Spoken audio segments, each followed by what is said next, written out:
And now we've had ISIS issue a statement saying, Christians of Nigeria, convert or die, or you can pay the tax to live under our caliphate. We cannot stand by and allow the slaughter of Christians to continue in Nigeria. Your lives are being taken away from you. Your forests are being occupied. Your mothers are being raped. Your daughters are being abducted. And the whole national government, presidency, is supporting such people. And you're telling me that Nigeria is viably sustainable. Is that what you're telling me? That somehow this contraption is sustainable, it is viable. It can never be. Because the more you stay in one Nigeria, the more you are inviting the Fulanis to take over your ancestral lands, to take over your villages, and to make life a misery for you. That is the end game. That is the outcome. If you doubt me, go and do a bit of research. Ask yourself, who are the Hausa people? Who are the Nupe people? Who are the Bachama people? All of these people were steamrolled by the Fulani march to the Atlantic Ocean. And now they're in Yoruba land. They're in their forests. What's your name, please? My name is Blessing Ijama. Why are you here in Sokoto? I am here to visit Mazi Nnamdi Kanu, prisoner of conscience at Sokoto prisons. So did you see him? I did see him the first day when I arrived.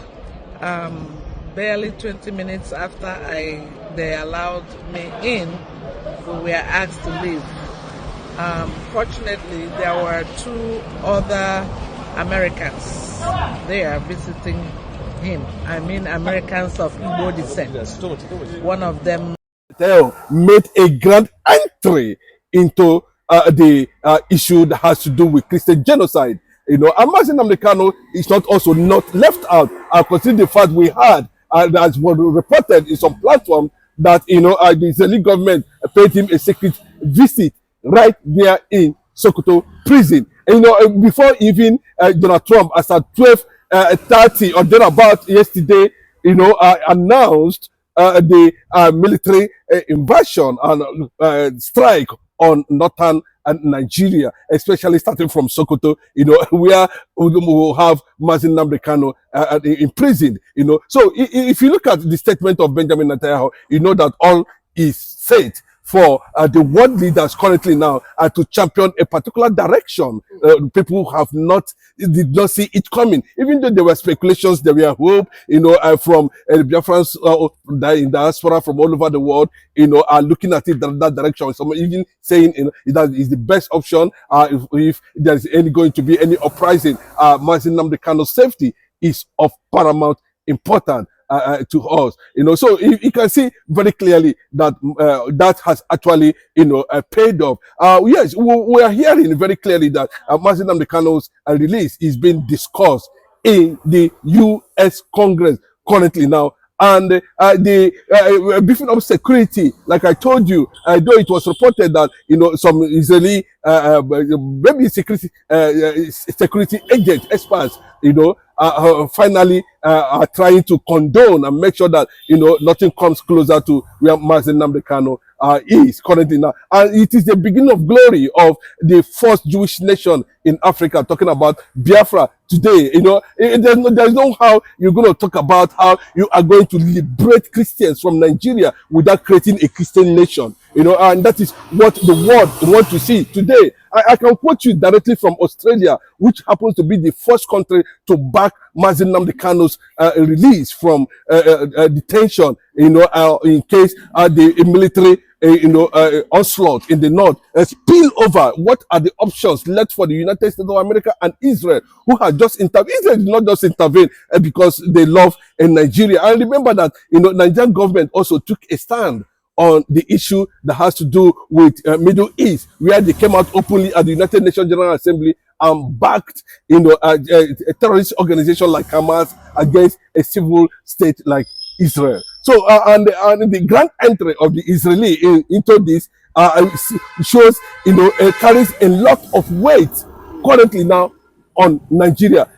There's a lot of things, Aso Rock is gradually being going silent gradually, because the president is not in Aso Rock currently now is not in Abuja currently now, and people are wondering, where will Mr. President be? We have not had anything directly. They're waiting for his broadcast. Yes, they're waiting for his broadcast. We have not had anything directly from the president. The only person that was able to come up is the Minister of Foreign Affairs, Yusuf Toga, who was trying to, tell the whole world how smart Nigeria is to collaborate with U.S. government on the first strike in the northern atmosphere. But that was not the picture the United States of government were painting. Donald Trump declared in that tweet that, on my directive, it didn't include Nigeria there. I didn't know how Nigeria, came in from another angle and started claiming, there was a synergy, an intelligence that was shared before that bomb actually, now take place. But that is not what the world is looking at. The options, is what the people are talking about. Today, since the Northerners has come out openly and said no going back on Sharia, and that there's no force on earth that can disband the Sokoto Caliphate. And remember, the bombing started in Sokoto, signaling, that Sokoto might be invisible hand behind the spread of Islamists and terrorists and attacks on civilian communities around Nigeria.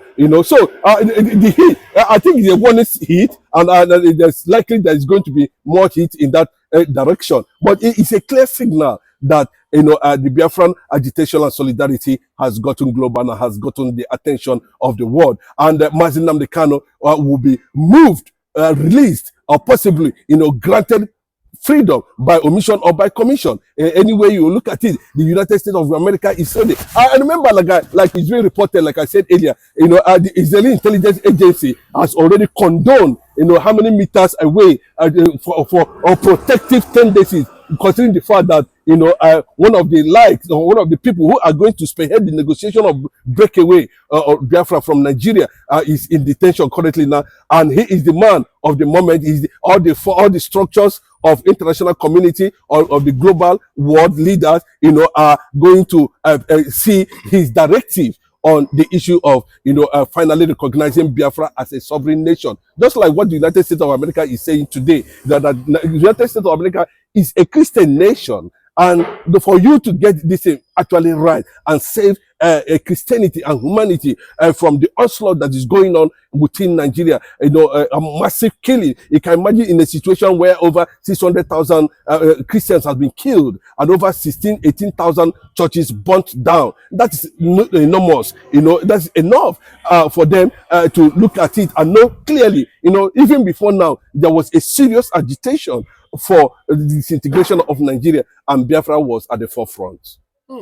Okay, but a lot of people, a lot of Nigerians are rejoicing as regards this bombardment that the US, finally, strike down these bandits. But a lot of people are saying, is this not a disgrace to a sovereign nation called Nigeria? And at the same time, do you not think the US government are trying to just collapse the Sultan Caliphate? Because I think from their own intelligence, they found out that the Sultan might be involved, just like you said, might be involved in this. Do you not think the division of Nigeria is coming to an halt? Of course, that was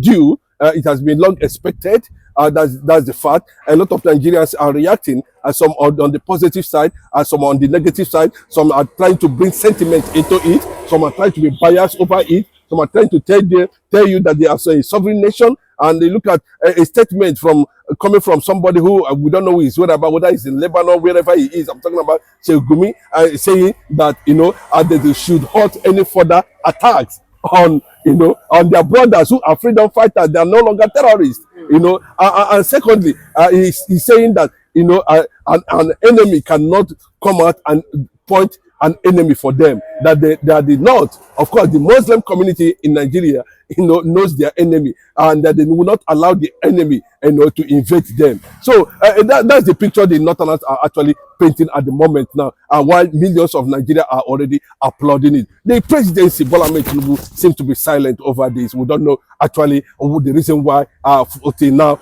we have not been able to hear any broadcast, whether he is on order. He is on order and not to speak pain to anybody, unless it can trigger, a serious backlash where America might decide to do otherwise. You know, whatever it is, as they claim, whether they are sharing intelligence or not, you know, that is not our business. But what I'm saying is that, you know, it looks like it's a unilateral decision by the United States of America to begin military onslaught on terrorist hideout and sponsors across 36 states of the federation, and they are starting from Sokoto anyway. But that's what it means, and that shows that, you know, the Masin Namdekano will be rescued, you know, from that corner, and you can see how brutal it is, where the bomb is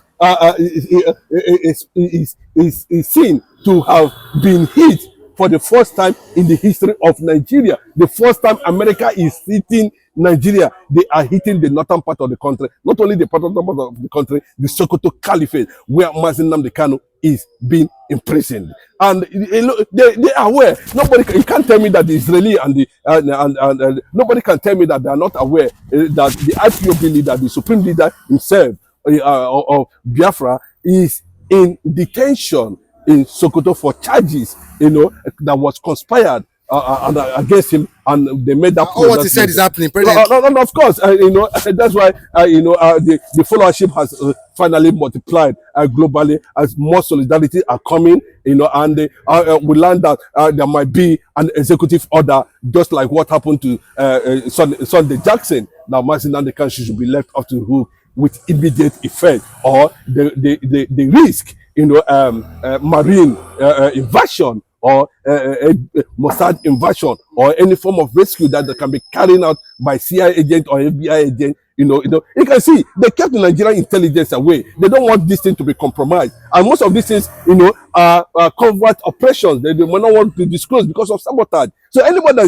is telling you that Nigeria is aware that this and that, they can be aware, you know, but they don't know how it happens. You know, that is just the thing. So you cannot claim that you are aware, because the America does not want sabotage. And remember, too, that the time came when they entered the same north and rescued their own citizens and fly away. Nigeria never complained. Nigeria does not know how it happened till this moment. So if they are coming now to go to the international media houses and begin to claim, yes, that we are aware, we are the one that directed this thing, that is not what Trump said. What Trump tweeted is very clear. Tonight, at my directive. So he didn't say tonight, you know, at my directive with Nigerian government. He never mentioned that, you know. So the backlash of that tweet is what Nigerian government, you know, is trying to recruit to, yes, we are aware and other. But no matter what happens, the sovereign nation has been disvirgin completely as a result of that movement. So currently now, Nigeria is not a sovereign nation. And for the fact that Nigeria is not a sovereign nation, it means that, you know, the reality of balkanization is very clear. And there is massive voting and campaign and petitions scattered all over the world. Like the Australian diplomat made it very clearly that it is very clear now, you know, for them to look at it and declare Biafra a sovereign nation and a Christian nation where Christian can be protected in this type of nation called Nigeria. Apart from the view of Gunter, you know, of the NATO chief, who has also told that line. A lot of people has also told that line. They are taking in that direction too, considering the fact that so many congressmen like Raleigh Moore, Arnold Mike, and the rest of them are putting the options of Biafra on the table to save Christianity. And of course, that will be the only hope, you know, to stop this genocide, Christian genocide that's going on in Nigeria. Because if you are able to come in militarily, like America is doing, after some time, you go and leave, you know, these guys can regroup and it can be extremely dangerous. So the best option for them is that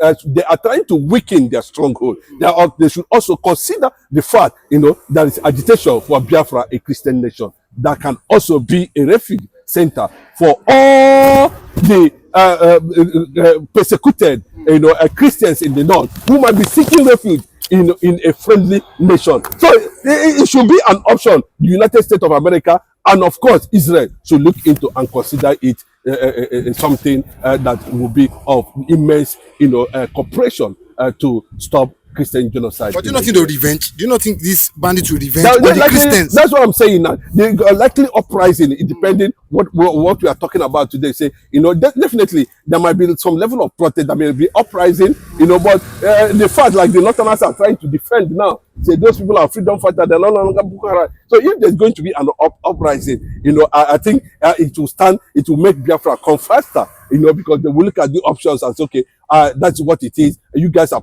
freedom fighters. You want Sharia, you want Sokoto Caliphate. Okay, you can go and practice it in your own place, and are not using national unity of Nigeria as an infiltration to keep people in other regions. That would not be acceptable.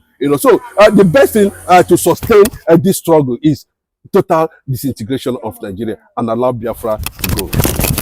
Don't forget to always, watch, like, share our videos to your, our families and friends, and most importantly, subscribe to this channel for more updated news in Nigeria and around the globe. Thank you very much.